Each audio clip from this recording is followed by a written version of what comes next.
Hello and welcome to my channel.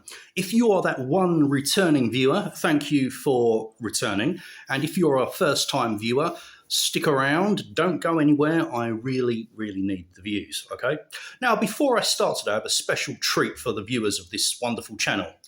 I am going to drink this entire cup of tea before going on to the content of this particular video.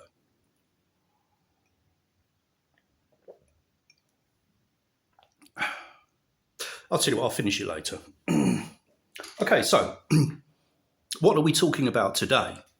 I'm glad you asked. Today, we're going to be looking at 5 true crime books. So true crime isn't everyone's cup of tea, understandably.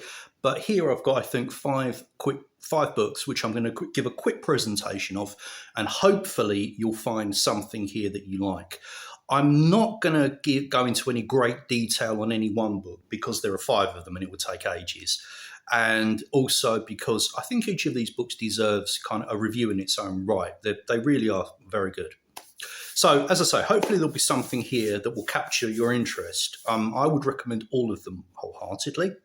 So first off, we have got The Poisoner. So, The Poisoner, the life and crimes of Victorian England's most notorious doctor. Well, there we are. So this is a book that I really came across by chance. When I first bought it, I actually thought it was a fictional book, but it's not. It's about a doctor called William Palmer, a Victorian doctor, who was eventually prosecuted and convicted for the poisoning murder of several people, which he apparently carried out for material gain. He was an inveterate gambler and a bit of a scoundrel, really. This book is really well written. I'm not normally interested in things like poisoning. It wouldn't normally catch my attention, but this book really paints a really interesting picture of all of the people, the doctor himself, William Palmer, all of his dealings in and around these cases. And it paints a really nice picture of Victorian London as a whole. It's really interesting from a historical point of view. So I would definitely recommend it. Next up, we have got another historical book, The Devil in the White City. This is by Eric Larson. I've read several of Eric Larson's books. He's a very good author. So The White City is I suppose by modern standards, we might consider it it's a fair. It was for the Chicago World's Fair, and it was like a kind of sort of theme park built outside, but on the edge of Chicago, for the Chicago World's Fair in let me get the year, 1893, and it was a really spectacular sort of mini town, and everything was in white. There were streets, there were canals, the buildings, and there was even a huge Ferris wheel, all in white. That's why it was called the White City. Duh. And obviously, it was a huge attraction. People from all over the world went to this fair, to see the latest scientific breakthroughs, and it was just something for the public to peruse. I think Buffalo Bill did a show there as well, his Wild West show. So there was something for everyone. It was a huge event. And that's the White City. And the devil is none other than H.H.Holmes, the serial killer whose real name was William Mudgett. So Holmes used the World's Fair to his own advantage in his own nefarious dealings. He built a hotel called the World's Fair Hotel. I think it was a block long, and it had a restaurant inside and a pharmacy and obviously rooms for people to stay. And this was ostensibly, to cater to guests of the White City, because people were flocking from all over the world to Chicago. So, it made sense to build a hotel. But essentially what he was doing was he was building his very own murder torture house. In fact, the place became known as the Murder House once all of his killings had been revealed. It was burned down almost immediately after, so nothing remains of it today. So this is a really interesting book. It intertwines the construction of the White City with H.H. Holmes' activities. You don't have to be interested in architecture or anything like that. I'm certainly not. But it is interesting the way the descriptions of how the White City was constructed, all the problems involved, and the way it's intertwined with H.H.Holmes. And this gives a really, really good picture of how manipulative and how cunning H.H.Holmes was as well. So again, very highly recommended. Next up, we have Pure Evil by Dr. Geoffrey Wansell. This is the most contemporary book. No, it's the other contemporary book, sorry, on this list. Pure Evil, as you might surmise, the book is about evil people, and it's dealing really with criminals in England, because Dr. Geoffrey Wansell is English, and it deals with serial killers and other types of essentially serial killers that he's met, that he's dealt with during the line of his work, in people that he's interviewed. And he has, I believe he's a psychiatrist, because I always get confused between psychiatrist and psychologist. And so he's met all these people in a professional capacity. And if you are familiar with British crime, not British crime, but atrocities committed in the last 20, 30 years or so, you will be familiar with a lot of the names here. Joanna Dennehy, Levi Belfield. There's Dale Cregan, who I believe killed a police officer. There's Robert Maudsley. So yeah, there's a good few. These are just a few names, but there's a good few people whose names have been in the headlines in the last 10, 20 years or so. This is a very interesting book because, I mean, it's very professionally written. It's not exploitative at all, and it gives you a really, really good insight into these people, their crimes, and what kind of people they are. Awful people, spoiler alert.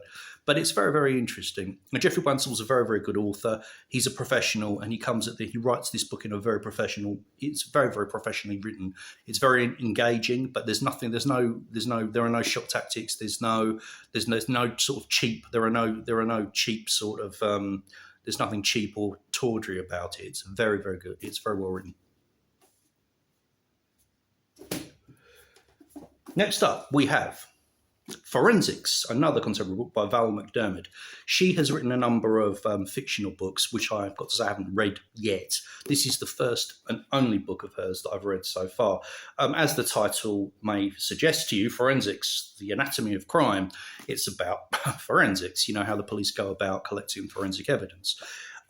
Again, this might seem, at first glance, it might seem like a very dry book. You might think, it might read like a textbook, but it really reads like a novel.